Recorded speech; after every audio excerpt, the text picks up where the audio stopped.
Hello guys, আসসালামু আলাইকুম। কেমন আছেন সবাই? আশা করি ভালো আছেন। আপনাদের দোয়ায় আমিও ভালো আছি আলহামদুলিল্লাহ। আজ আমি সিম, আলু, টমেটো দিয়ে রুই মাছ রান্না করব। এজন্য চুলায় একটা কড়াই বসিয়ে দিয়েছি। দিয়ে আমি বেশ কিছুটা পেঁয়াজ কুচি দিয়ে দিয়েছি। দিয়ে দিচ্ছি তেল। দিয়ে এখন আমি পেঁয়াজের মধ্যে দিয়ে দিচ্ছি লবণ। এতে করে পেঁয়াজটা তাড়াতাড়ি করে ভাজা হয়ে যাবে, গ্যাসেরও সাশ্রয় হবে যেহেতু সিলিন্ডার গ্যাস। পেস্টটা ভাজা হয়ে গেছে। এখন আমি এখানে দিয়ে দেব আদা, রসুন, জিরা বাটা। আমি দিয়ে দিচ্ছি। দিয়ে এই মশলাটা কাঁচা গন্ধ চলে যাওয়া অবধি আমি মশলাটাকে ভেজে নেব। আমি ভালো করে ভেজে নেব মশলাটাকে, যেন কাঁচা গন্ধটা চলে যায়। কাঁচা গন্ধটা থাকলে তরকারিটা ভালো লাগে না খেতে, একটু গন্ধ গন্ধ করে কেমন জানি। ওই দেখুন আমি ভালো করে কিন্তু ভেজে নিয়েছি। নিয়ে এখন আমি পানি দিয়ে দিয়েছি। দিয়ে এখন গুঁড়া মশলাটা আমি অ্যাড করে দেব। আমি দিয়ে দিয়েছি মরিচের গুঁড়া, দিয়ে দিয়েছি ধনিয়া গুঁড়া, দিয়ে দিয়েছি হলুদের গুঁড়া। দিয়ে আমি ভালো করে মশলাটাকে এখন আমি কষিয়ে নেব। আমি মশলাটাকে মিশিয়ে নিয়েছি। নিয়ে আমি এখন কষিয়ে নেব, ঢাকনা দিয়ে ঢেকে দেব।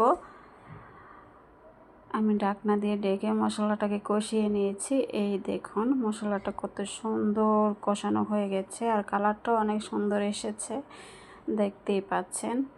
এখন আমি মাছগুলা দিয়ে দেব। আমি মাছগুলা এভাবে কষিয়ে নেব, না ভেজে কষিয়ে রান্না করব, মানে কাঁচা কষিয়ে রান্না করব। আর এভাবে মাছটা এভাবে রান্না করলে দারুণ স্বাদের একটা রান্না হয়। মানে সিম, আলু, টমেটো যদি এভাবে রান্না করেন রুই মাছ দিয়ে, তো অসম্ভব মজার একটা রান্না হয়। আমি ঢাকনা দিয়ে ঢেকে কষিয়ে নিচ্ছি। মাছটা কষানো হয়ে গেছে, একটু নেড়ে ছেড়ে দিয়ে আমি মাছটাকে উঠিয়ে নেব। আর এভাবে রান্না করে আপনারা খেয়ে দেখতে পারেন, খুবই অসম্ভব মজা হয় খেতে।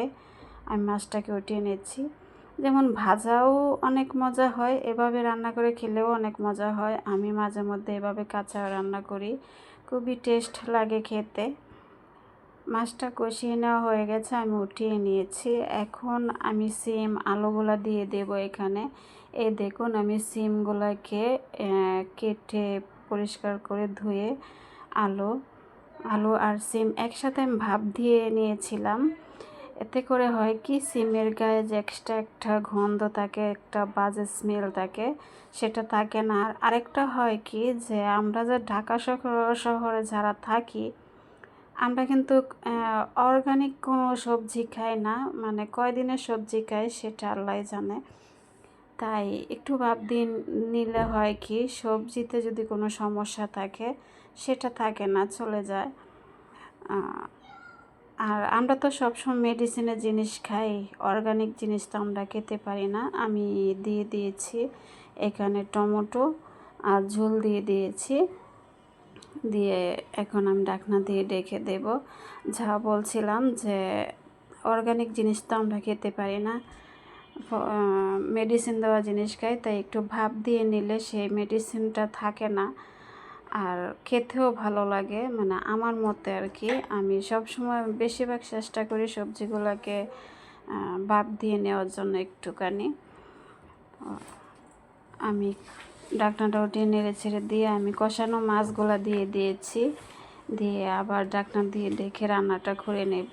আর কি বলবো, দেখতেই পাচ্ছেন রান্নার কালারটা দেখে বুঝতে পারছেন যে কতটুকু মজা হয়েছিল। খুবই মজার একটা রান্না এটা।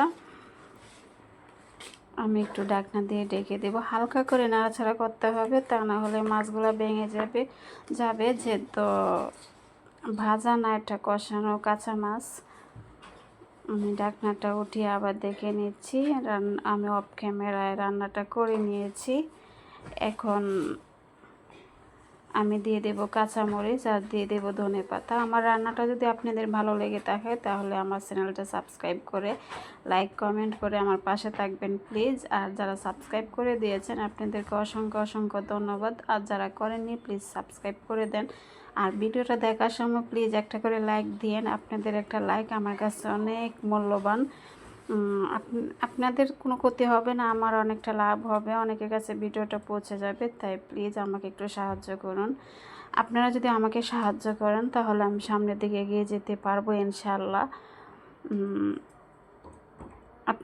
আপনারা যারা মূল্যবান সময় দিয়ে আমার ভিডিওটা দেখছেন, আপনাদের অনেক অনেক ধন্যবাদ যা আমাকে এতটা সাহায্য করছেন। আসলে আপনাদের সাহায্য ছাড়া, সাপোর্ট ছাড়া আমি সামনের দিক যেতে পারবো না।